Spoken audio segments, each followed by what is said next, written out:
Well, we were down in Gezi Park, and remember, the government had actually said that it would not enter the park itself. And while we did not see the riot police going in, it most certainly came under some incredibly intense fire with the tear gas water cannons at one point too. And it's fairly densely populated, so when that happens, there's complete chaos. Some people fairly used to this, trying to calm others down. There are people running around. They'll pour this white liquid. It's actually an anti-acid mixed with water into each other's eyes to try to ease the sting. But this went on for hours. People were incredibly angry, frustrated, and saying that the government was effectively lying to them, because even though they didn't physically enter the park, they most certainly were firing tear gas directly into it. We ended up having to run from one side of the park, came under too much tear gas, to another. Same thing happened there. Eventually ended up taking cover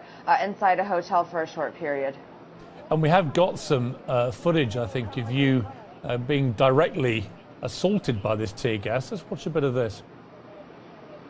Right now in the very front of the park, you can see people trying to help us out because of the tear gas. The entire front part of the park right now has been cleared out because of the intensity of what was just fired in. And this, again, is not what people here were expecting after their government promised them that they would be allowed to stay in this position.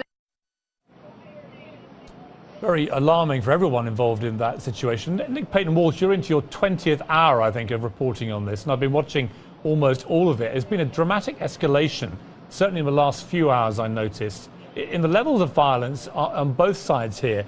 Tell me, for viewers who are tuning in, who are wondering what is really going on here, because it began as an environmental protest about a small park not far from where you both are now, and has evolved suddenly into a much bigger deal. Tell me why that is.